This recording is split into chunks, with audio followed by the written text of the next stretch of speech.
अस्सलामु अलैकुम वरहमतुल्लाहि वबरकातुहू। नहमदुहू व नसल्ली अला रसूलिहिल करीम, अम्मा बाद। फ़अऊज़ु बिल्लाहि मिनश शैतानिर रजीम। बिस्मिल्लाहिर रहमानिर रहीम। फलौला नफ़रा मिन कुल्लि फ़िरक़तिन मिनहुम ताइफ़तुन लियतफ़क़्क़हू फ़िद्दीन। वक़ाला नबिय्यु सल्लल्लाहु अलैहि वसल्लम इन्नमा बुइस्तु मुअल्लिमा। वक़ाल नबी सल्लल्लाहु अलैहि वसल्लम फी मौज़िइन आखर। वक़ाल नबी सल्लल्लाहु अलैहि वसल्लम तरकुल इल्म फरीज़तुन अला कुल्लि मुस्लिमिन व मुस्लिमा। औ कमा क़ाल अलैहि सलातु वस्सलाम। मेरे मुअज़्ज़ज़ तलबा भाइयों और मेरे प्यारे उस्ताद साहबान, मैं आप लोगों के सामने कहा हुआ हूँ जिस मौजू के बारे में बयान करने के लिए मेरे आयत करीमा और हदीस नबविया की तिलावत करने से शायद आप लोगों को पता हो चुका है कि मैं किस मौजू से बात करना चाहता हूँ।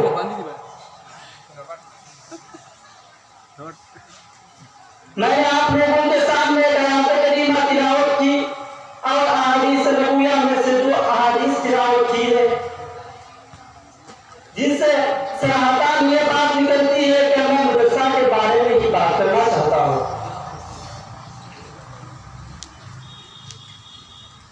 हम सब वाकिफ है कि आज हमारे मदरसा में हर साल की तरह एक सालाना प्रोग्राम है। हर तलबा भाई इस सालाना प्रोग्राम में शिरकत करने के लिए इस मजलिस में फिलहाल जमा हुए हैं। जो आयत करीमा मैंने तिलावत की है उसका मतलब ये है, अल्लाह जिसके साथ बारही का इरादा फरमाते हैं उसको दीन का इल्म अता फरमाते हैं। और हदीस का मतलब ये है कि नबी पाक सल्लल्लाहु अलैहि वसल्लम ने फरमाया कि मुझे दुनिया में भेजा गया है मुअल्लिम बनाकर। और दूसरे हदीस का मतलब है हर मुसलमान मर्द और औरत के लिए इल्म का तलब करना फर्ज है, जितना हाजत हो उतना। कुल के कुल इल्म का तलब करना फर्ज नहीं है। तो मैं जिस मौजू के बारे में बयान करना चाहता हूँ तुरंत मौजू में चला जा रहा हूँ, क्योंकि हम सब जानते हैं हमारा वक्त कम है। इस वजह से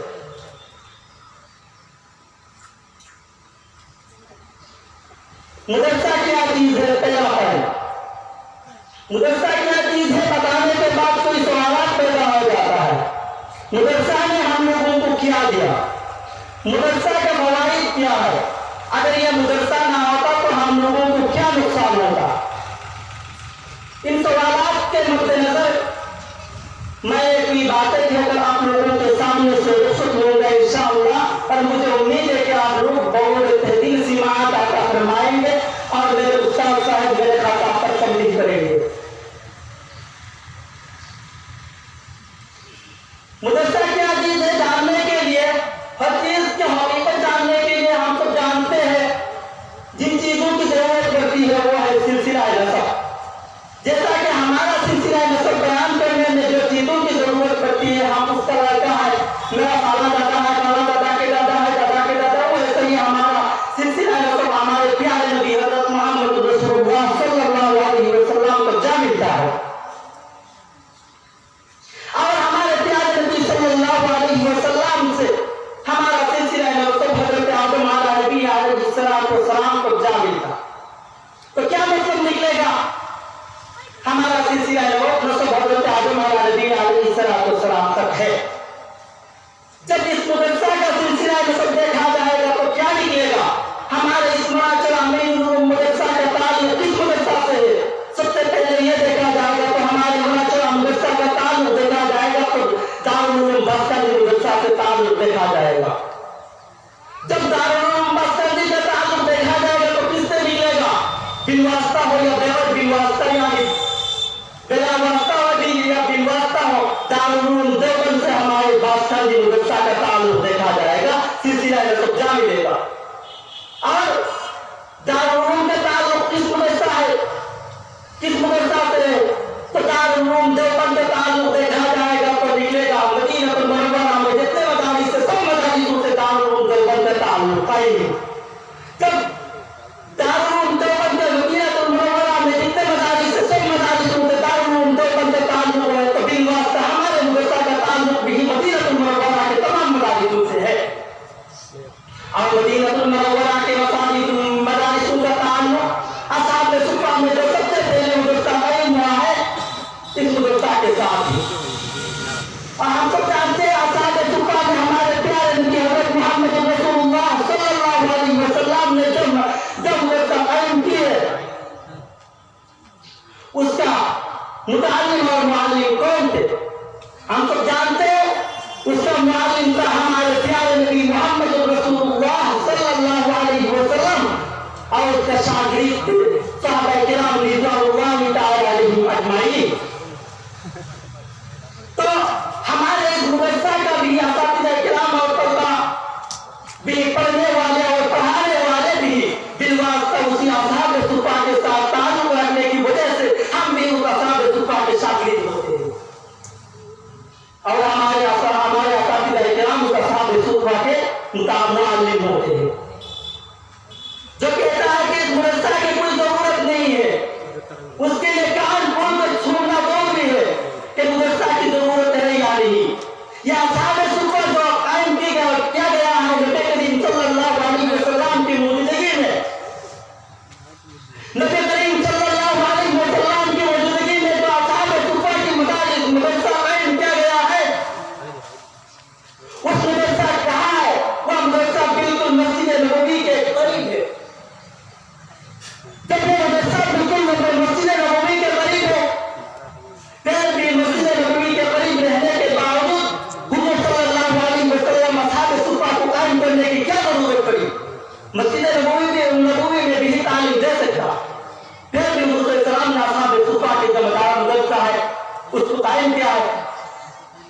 वो ऐसे ही नहीं बल्कि मस्जिद नबवी में हम तो जानते हैं मस्जिद नबवी में जो मदरसा कायम किया गया, मस्जिद नबवी में जो लोग नमाज पढ़ते हैं उसमें नमाज पढ़ने से तमाम दुनिया में जितने मसाजिद है हर मसाजिद में नमाज पढ़ने से ज्यादा स्वाब मिलते हैं मस्जिद नबवी में नमाज पढ़ने में। और 70,000 गुना माफ हो जाती है एक वक्त की नमाज पढ़ने में।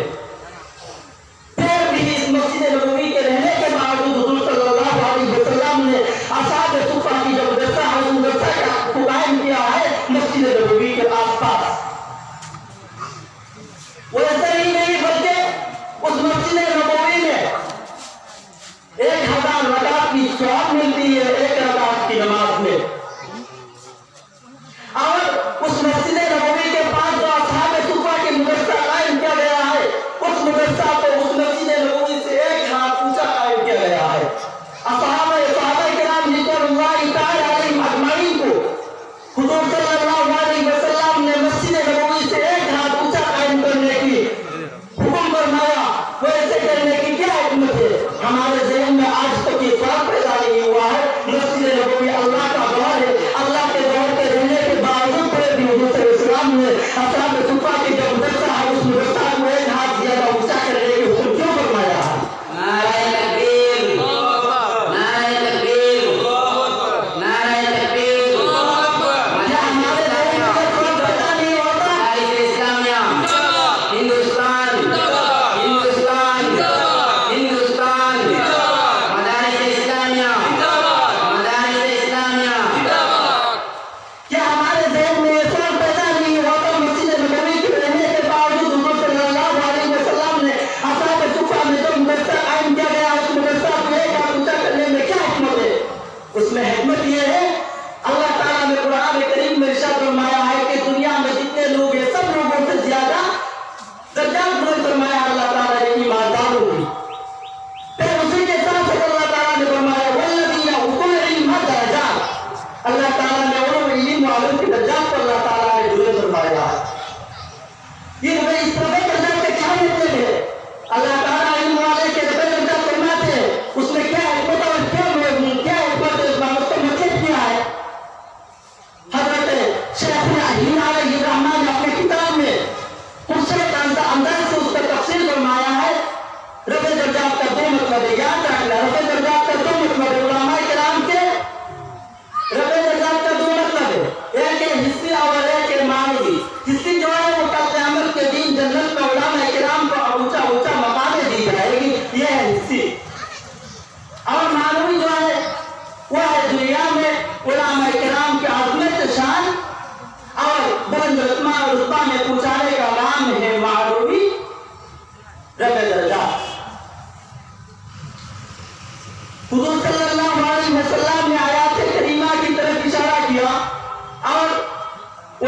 किराम के इज्जत को दुनिया में दिखा दिया लोगों को कि मस्जिद नबवी में जो लोग नमाज पढ़ेंगे उसमें आम लोग भी शामिल होंगे और असाब सुफा में जो पढ़ने वाले, पढ़ाने वाले, कुरान को समझने वाले, समझाने वाले, लिखने वाले, लिखाने वाले, तस्वीर कराने वाले फरियत होंगे उलमा किराम। हजरत अबू बकर, उमर फारूक, हजरत अली, हजरत उस्मान जैसे उलमा किराम यहाँ मौजूद थे। इस वजह से उलमा किराम को अज़मत शान, उलमा किराम के अज़मत शान की तरफ इशारा करने के लिए हुज़ूर सल्लल्लाहु अलैहि वसल्लम ने मस्जिद नबवी से भी बढ़कर इस असाब सुफा की मदरसा को कायम किया है। मेरे प्यारे दोस्तों, ये था मेरा पहला पॉइंट, मदरसा क्या चीज है। शायद आप लोगों के समझ में आ गया है कि मदरसा क्या चीज है। दूसरा पॉइंट, मदरसा में हम लोगों को क्या दिया है, मदरसा के फवाइद क्या है, और मदरसा अगर ना होता तो हम लोगों को क्या नुकसान पहुंचती। और कम होने की वजह से मैंने इन तीनों पॉइंटों को एक साथ जमा करके तीनों के मजमुआ से कुछ बातें कहकर रसूल लोगों का मेरा अक्सर साहब से मेरा गुजारिश है। तो मैं कह रहा था मदरसा में हम लोगों को क्या दिया, फवाइद क्या है, और ना होगा तो नुकसान क्या होगा। मदरसा ने क्या दिया है, ज्यादा दूर जाने की जरूरत नहीं, यहाँ बैठे हुए हम लोगों को पता हो जाएगा। अगर ये मदरसा कायम ना होता तो आज ये मजलिस भी मुनाफिक नहीं होता। और हम लोग ये जो सूरत हाल है हमारा, उस जैसे सूरत में हम इस जगह बैठ ना पाते। हमारा शक्ल है अस्ताद इल्मों की शक्ल, ये तलबे इल्मों की जो शक्ल है सिर्फ मदरसा से ही बनती है, ना कि और किसी चीजों से। तबलीग जमात है, तबलीग में जाओ, दीन की काम देखो, दीन का काम तो हो रहा है, लेकिन तलबे इल्मी की जो शक्ल है उस शक्ल को नहीं पाओगे। जाओ कॉलेजों में, स्कूल में जाओ, तालिब इल्म तो है जरूर, लेकिन ये जो सूरत है हमारे सामने, ये सूरत तुम कभी नहीं पाओगे। तालिब इल्म होने की क्या जरूरत है, और भी हो जाता तो चलता, लेकिन तालिब इल्म की जो फज़ाइल बयान किया गया है बहुत सारे हैं, मैं उस तरफ नहीं जा रहा हूं। तो अगर ये मदरसा ना होता तो नुकसान हमको यह होती कि आज हम अगर मर जाए तो हमारे जनाजे करने वाले इमाम भी मौजूद ना होता। शायद कोई काफिर भी हमारे आसपास आकर हमारे लाश को देख जाते, लेकिन उलमा किराम ना होते, उसी मदरसा से निकलने वाले उलमा किराम ना होते तो हमारे जनाजा में शिरकत करने वाले उलमा ना होते, तो हमारे जनाजा पढ़ाने वाले कोई ना होता।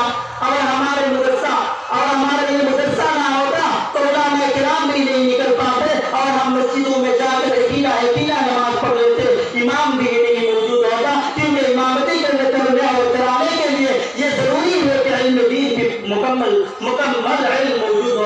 अगर इल्म दीन की मुकम्मल इल्म किसी के पास नहीं है तो इमामती भी नहीं करा सकता है। तो ये मदरसों के जरिए जबकि इल्म दीन ही तरफ की जाती है, तो अपनी इमामती उसके अलावा कैसे हो सकती है, जो मदरसा से होती है वो और किसी से नहीं हो सकती। इल्म दीन की जो मर्तबा और इज्जत है वो आवाम लोगों के पास नहीं है। और हम लोग तलबा इल्म मदरसा में पढ़ते हैं, हमारे जहन में भी शायद ये मौजूद नहीं है। अगर होता तो कुछ दिन बाद ये जहन में बिल्कुल नहीं आता कि हम मदरसा छोड़ के कोई और जाएगा कि मुंबई में या बेंगलोर में या स्कूल में या कॉलेजों में इंटरव्यू ले।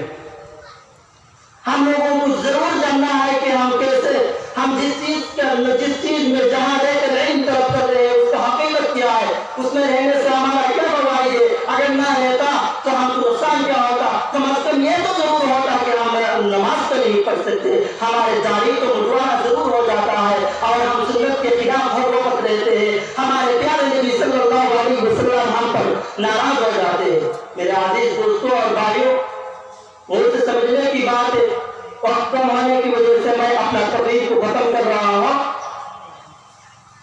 आप लोग भी यहाँ हाजिर होकर अपना अपना बयान को पेश करने का वक्त आ गया है, लिहाजा मैं अपना बयान यहाँ ख़त्म कर रहा हूँ। अस्सलामु अलैकुम व रहमतुल्लाहि व बरकातुहू।